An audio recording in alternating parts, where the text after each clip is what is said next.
London, Europe's biggest, busiest city.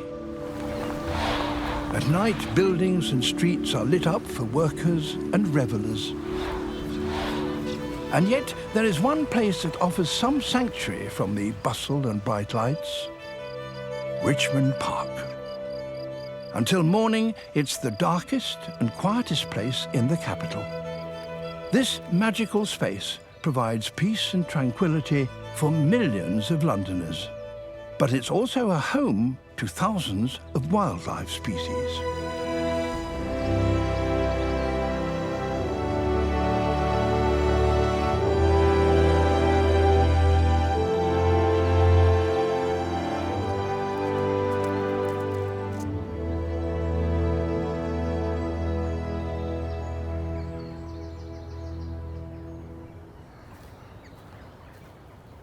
Richmond Park is the largest of London's royal parks, but more than that, it's a national nature reserve, a place to walk, to contemplate and enjoy the natural world. I've lived beside it for over 60 years, and it's been an inspiration to me. Richmond Park's proximity to London has become its greatest challenge. I am just one of over 5.5 million people who visit the park annually, a number which is growing rapidly and means there is more and more pressure on the park's fabric and wildlife. By understanding the rich nature and wildlife of the park, we can all help to protect it and keep it a very special place.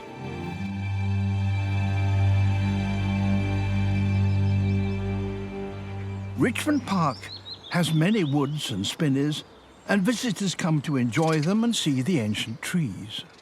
The park has over 1,400 ancient or veteran trees, mostly oaks, up to 800 years old.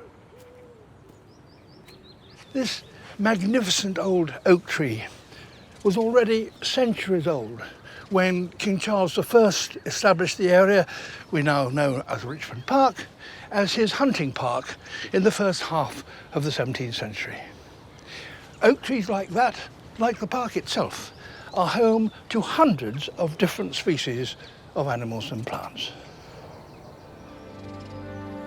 The older the tree, the greater the range of wildlife living there. And in springtime, the trees are filled with activity. Birds, mammals, insects and fungi, lichen and spiders can all be found in and around Richmond's great trees.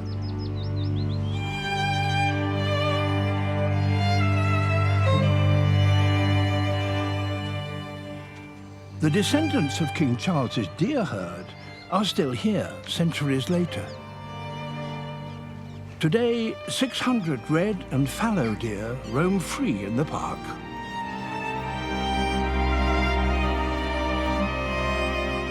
They have a profound impact on the whole of the park's ecology, including the oak trees. The deer reach up to eat the leaves on low-hanging branches of the oaks, giving them the characteristic browse line about 6 feet above the ground. In early summer, a new generation of young deer arrives.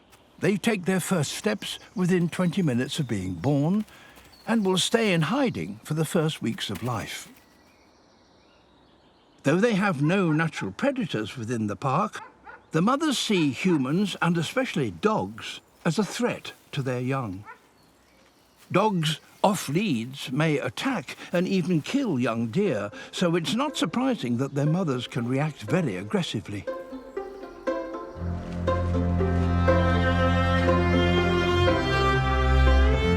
Oak and other trees give food to the foraging deer and are also vital to hundreds of other species that depend on them and live amongst them.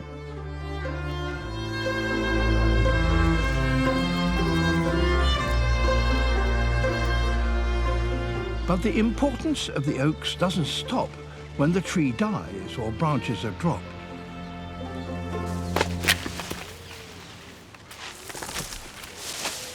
Decaying wood is a fundamental habitat and a source of food for many small animals, especially beetles.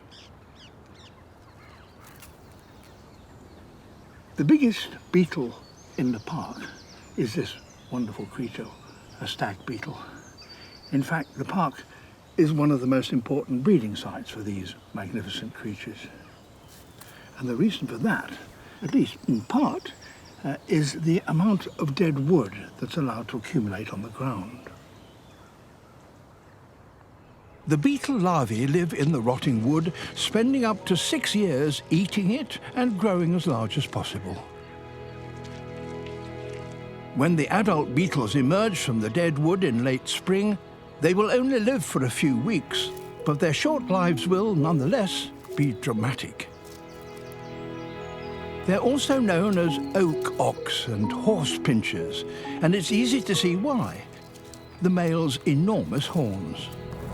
They use them for battling other males to gain access to females, much as male deer use their antlers.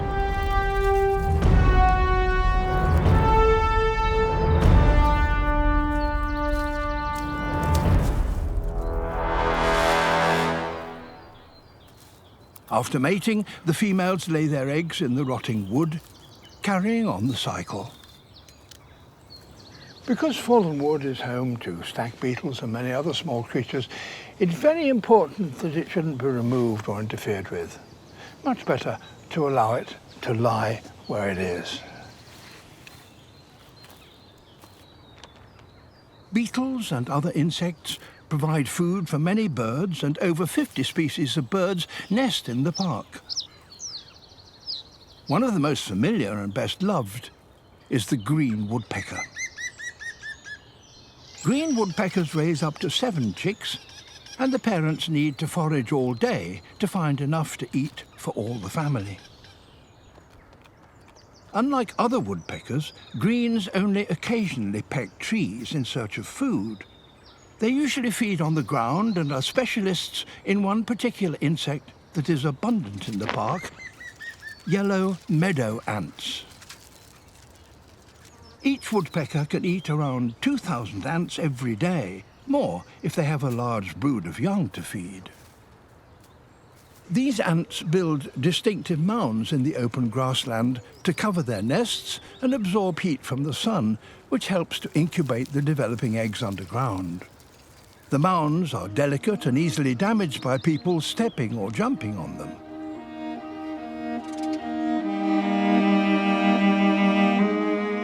The ants' mounds are part of the park's sensitive and legally protected acid grasslands, which thrive on the park's poor soil. In summer, the grasslands are a wonderful sight with a profusion of colourful wildflowers and thousands of busy flying insects. Many of the wildflowers have lovely traditional names, such as harebell, also known as lady's thimble or witch's bells, sheep sorrel, and yellow tormentil, the root of which is used as a dye and in herbal remedies. They are an important source of nectar for hundreds of species of invertebrates, including grasshoppers, bumblebees, honey and burrowing bees, and many moths and butterflies. Surprisingly, one of the biggest threats to the park's acid grassland is from dog feces, hyper-rich in nutrients and very damaging to the grassland. Another threat to the grasslands is bracken, which, left alone, can take over and destroy the grassland's fragile ecology. The traditional way of controlling it is by rolling or crushing, and in Richmond Park, that means using these wonderful Shire horses. At the height of summer, the park is alive with breeding birds, which make use of the glut of insects to feed their young.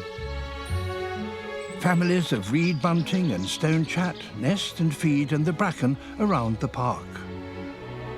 Between March and August, the park's grasslands also host one of London's few remaining populations of skylarks.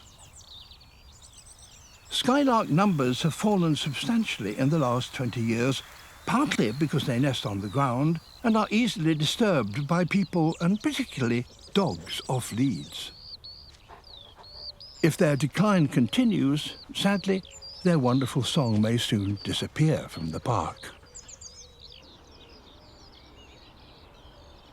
Some birds are found in the park year-round, while others are seasonal visitors. While some birds have fallen in numbers, others have recently arrived and are not always welcome, in particular the ring-necked parakeet.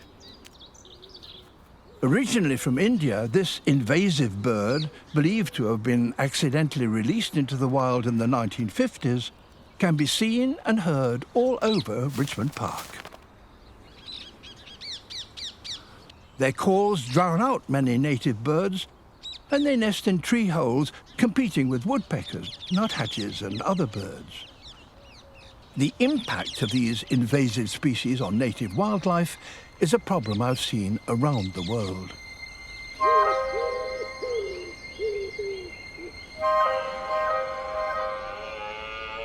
When people leave the park and the gates are closed at the end of the day, the park becomes especially important for nocturnal creatures.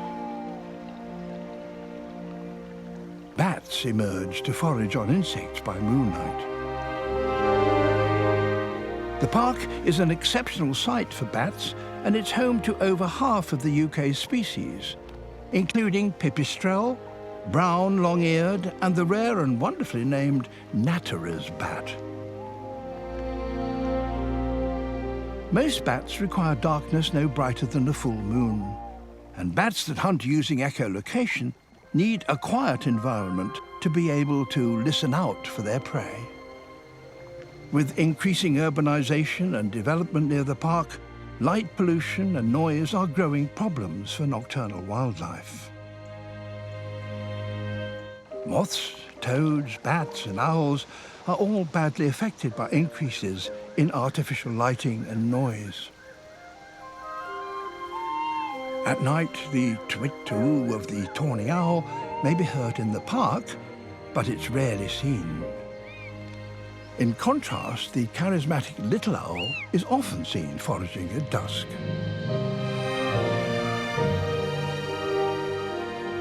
Little owl chicks hatch in the early summer, and after a few weeks they will be leaving the nest to explore their surroundings, but are still reliant on their parents to bring them food.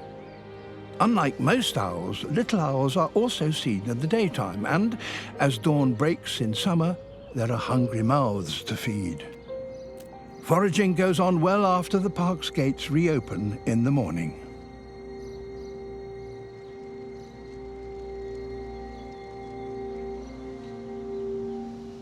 Crucial to the park's success as a haven for wildlife is water.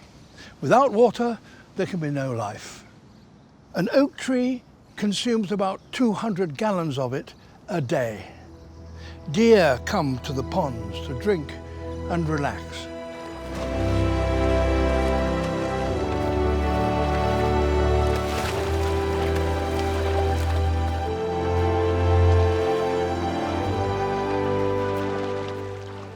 There are about 30 bodies of standing water within the park, as well as reed beds and a flowing brook.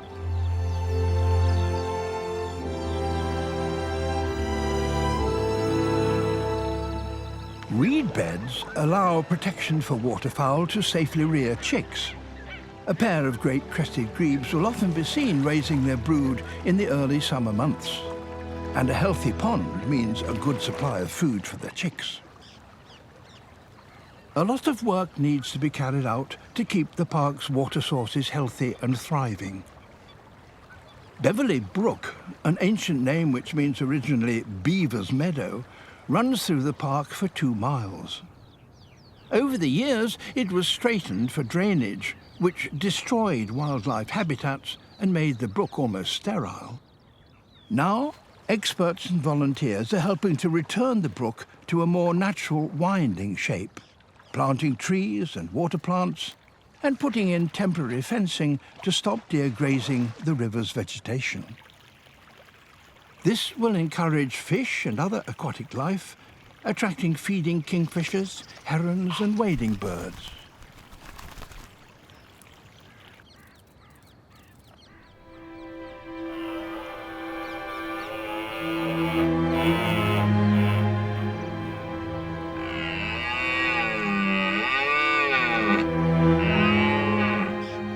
The deer grow new antlers every year, and in autumn the males come together for the annual rut. The biggest and strongest compete for the right to mate with the park's females. It's astonishing to see one of the UK's greatest natural spectacles so close to the centre of its capital. But so many people want to watch or photograph the rut that it disturbs the deer. Sometimes rutting deer can attack people or dogs that get too close, especially when dogs are running off leads.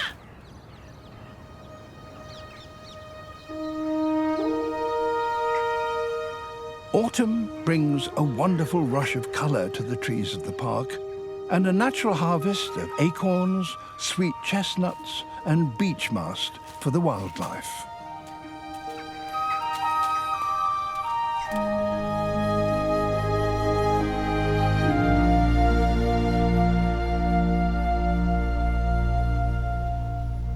Oak trees have been standing here for centuries, but even after 700 years, they are still producing acorns. And acorns, of course, are a very important food for many different creatures. Jays, woodpeckers, squirrels, mice, and of course deer.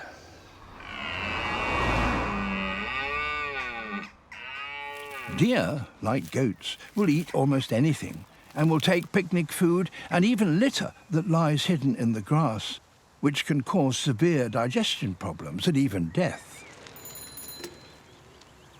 As well as acorns and sweet chestnuts carpeting the ground, colourful fungi emerge in the autumn. The park has over 400 species of fungi, many of them rare, including fly agaric. Wild mushrooms and toadstools are not just good to look at. They are another rich source of food for deer, mice, squirrels and insects. They also help to clean up the environment, mopping up bacteria and cleansing soil in preparation for the next year's new growth in spring.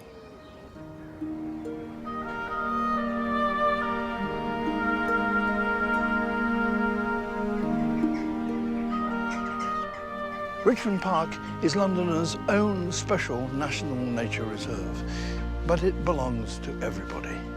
And visitors have been coming here for centuries from all over the country and indeed beyond. But now it's receiving some 5.5 million visitors a year, and steps have to be taken to protect it. If we leave nothing behind and take nothing away, if we in fact tread lightly, Richmond Park will remain a paradise for us and our children and our grandchildren to enjoy for many centuries to come.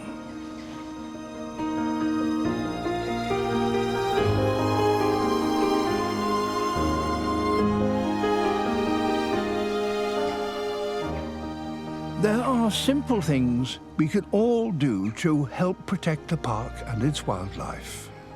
Wildflowers, trees, nuts, acorn and fungi are all essential food sources for birds, bees and deer. Fallen wood is home to many insects. Please leave it where it is. Take home or clean up anything not naturally found in the park. Clear up after your dog. Take home your litter, or put it in the bins provided so deer don't eat it. Give deer plenty of room, especially during birthing and the rut.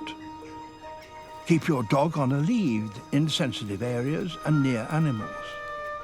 If you're on foot, stay on established paths and away from the anthills. If you're on a bike, stay to the roads and bike trail. And please don't light a fire or barbecue. Whether your visit to Richmond Park is once in a lifetime or every day, enjoy it and be inspired by its history, beauty and wildlife. Please love it as I do, And remember to tread lightly in Richmond Park.